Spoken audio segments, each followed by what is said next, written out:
Hey everybody, John Felt here. This is the Blue Water Outlook Weekly Weather Briefing for July 19th. You know, a couple things in my mind. First of all is a very significant heat dome is developing that is going to make national news and is going to cover a large part of the nation with dangerous heat and humidity as we go through this week and next.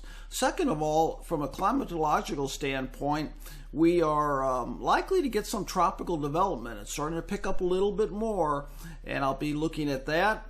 And third thing, I'm working on a post on these extreme rain events we have, why we're getting so many over this summer month so far. So let's get started in today's briefing. Well, I wanted to start off by looking at the severe weather reports across the nation. You can see they're scattered across the nation here. And many of them are high winds. As we get into late summer, we start getting high winds. The atmosphere can be very warm, so it's a little bit harder to get hail. And we also have these heavy rain reports, especially these purple dots, blue and purple. Those are extreme rain reports. And that's, again, I'm looking into that a little bit more, maybe get something out this week. Now, temperatures last week. We had the sort of bookends here. The west and the northeast were the hot spots, and not the hottest temperatures, but the greatest temperature departures, 6 to 10 degrees above normal. And that's going to change this week and next. So the hottest temperatures of the week, the yellow was between 90 and 100. So large parts of the nation had between 90 and 100. In Iowa, we had some heavy rain, and what that did was kept the clouds and the rain, kept the temperatures down in this upper Midwest region. Matter of fact, you can sort of see these pockets of heavy rain in the upper Midwest, parts of the mid-Atlantic, Florida, and again in parts of Texas. Okay, so when we look at the dew point, the mugginess of the air, anything in the 70s feels muggy, but we get in the mid-70s, that's when it's really muggy. So we're getting some quite humid air across the south-central U.S.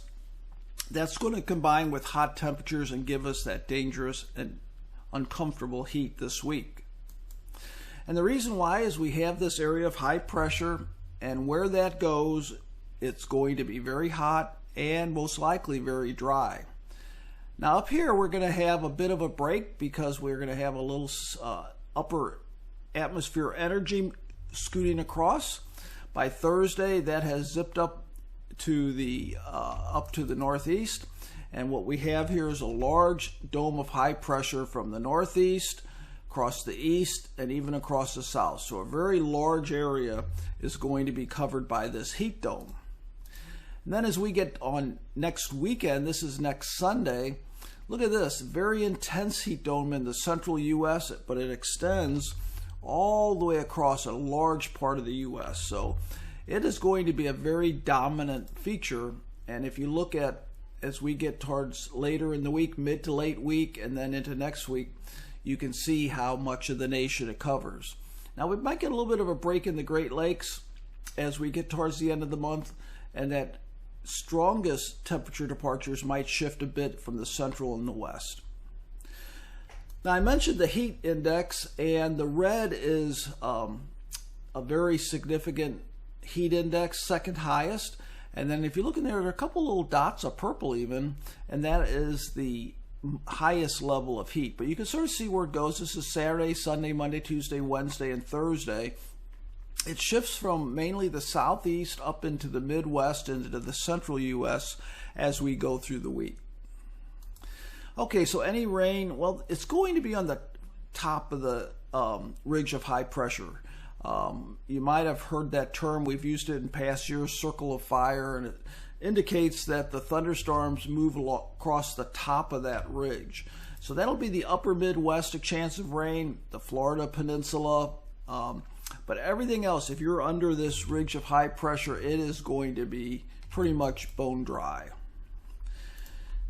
Now let's take a look at the tropics. Like I said, this time of year we start to get some development a little bit further out in the main development region, and you can see there is an area of unorganized showers and storms out there, and I'll keep an eye on it all week. It could develop, but it's probably not going to affect the continental U.S., contiguous U.S.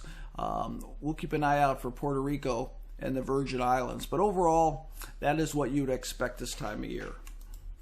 So the question is, how long will this heat dome last? And it looks like it could last for a while. It won't necessarily stay in one spot.